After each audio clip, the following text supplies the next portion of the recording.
Hi అండి, అందరికీ నమస్కారం. Welcome back to my channel. ఈ వీడియోలో ఏపీ ప్రభుత్వ ఉద్యోగ పెన్షనర్లకు మే నెలకు సంబంధించిన జీతాలు, పెన్షన్లు జమ అయ్యే తాజా సమాచారం అయితే తెలుసుకుందాము. మీరైతే వీడియోని ఎక్కడ కానీ స్కిప్ చేయకుండా ఎండ్ వరకు చూడండి. అప్పుడే పూర్తి ఇన్ఫర్మేషన్ అర్థమవుతుంది. ఈ వీడియో 11వ తేదీ జూన్ 2024 సమయం 7 గంటల సాయంత్రం 7 గంటల సమయానికి అయితే ఇప్పటివరకు ఉన్న తాజా సమాచారంతో వీడియో చేయడం జరిగింది.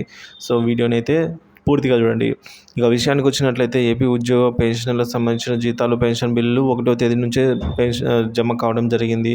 సో 2వ తేదీ పెద్దగా జమ కాలేదు, కానీ 3వ తేదీ పెన్షన్కి సంబంధించి దాదాపుగా ఒక 40% పెన్షన్స్ అయితే జమ అయ్యాయి రాష్ట్ర వ్యాప్తంగా. అలాగే 4వ తేదీకి ఎలక్షన్ కౌంటింగ్ ఉన్న నేపథ్యంలో ఎటువంటి జమ కాలేదు. అలాగే 5వ తేదీ నుంచి స్తబ్దుగా అంటే నెమ్మదిగా జమ అవుతూ వస్తాయి. సో ఇంకా ఎడ్యుకేషన్ డిపార్ట్మెంట్కి సంబంధించిన వారి జీతాలు, పెన్షన్లు అయితే పూర్తి స్థాయిలో జమ కాని నేపథ్యం అండి. ఈరోజు 11వ తేదీ వచ్చినా కూడా పూర్తి స్థాయిలో జమ కాని నేపథ్యం. దీనికి గల ముఖ్య కారణాలు ఏంటంటే ప్రస్తుతం రాష్ట్రంలో ఎవరు సీఎంగా ఎవరు బాధ్యతలు స్వీకరించలేదు.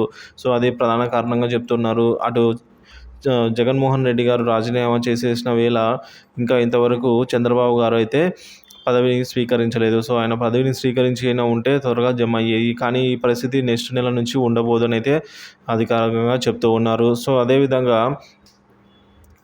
ఇక నుంచి 1వ తేదీనే టాంచనుగా జీతాలు మరియు పెన్షన్లు కూడా అందుతాయని అయితే హామీ ఇచ్చిన నేపథ్యంలో మనము చూడాలండి రాబోయే రోజుల్లో ఏం జరుగుతుందనేది. సో ఇప్పుడు ప్రజెంట్ మనం చూసుకున్నట్లయితే ఇవాళ 2,000 కోట్ల రూపాయలకు ఆర్బీఐ బాండ్ల వేలం ద్వారా ఏపీకి నిధుల రాకండి. సో దీనివల్ల అయినా సరే మిగతా పెండింగ్లో ఉన్న ఏవైతే బిల్లులు గ్రీన్ ఛానల్ దశలో ఉన్నాయో అవన్నీ కూడా బిల్లులలో కదలిక వచ్చి ఆర్బీఐ ఈక్వబైర్ స్టేజ్కి రావడము, బ్యాచ్ నెంబర్స్ అలాట్ అయ్యి జీతాలు మరియు పెన్షన్లు జమ అవ్వాలని అయితే కోరుకుంటున్నాను.